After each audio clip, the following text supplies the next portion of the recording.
মহোক্রেসি সব জায়গায় চলে না, করা উচিতও না। আর ঢাকা শহরে আমি আল্লাহর রহমতে বেশি আসি নাই, একবারে যা ইচ্ছা তাই করে ফেলবে ওটা সম্ভব না। চেষ্টা করতে পারে, তো এটার দায় ওদেরকে বহন করতে হবে। আমার শাহজাহানপুর থেকে আসবে কেন ভাই? আমি কি অপরাধ করছি নির্বাচন করে দাঁড়িয়ে? আমি তো নির্বাচন আজকে থেকে করি না। এটা নিয়ে আমার প্রায় 5-6বারের মতো নির্বাচনে আমি প্রতিদ্বন্দ্বিতা করছি আমি।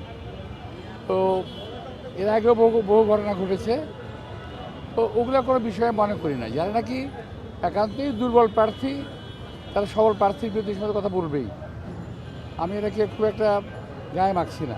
আইন শৃঙ্খলা পরিস্থিতিটার যাতে আরও খারাপ হয়, এই জন্য কিছু কিছু প্রার্থী উস্কানিমূলক কথাবার্তা বলছে।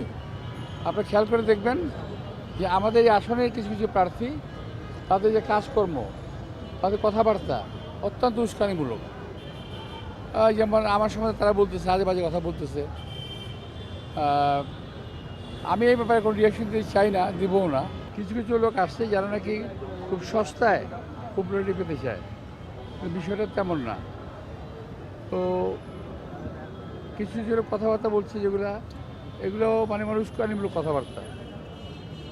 এবং অনেকে নির্বাচন কমিশনের বিধিমালা লঙ্ঘন করে মানে অন্য প্রার্থীর বিরুদ্ধে কথা বলছে।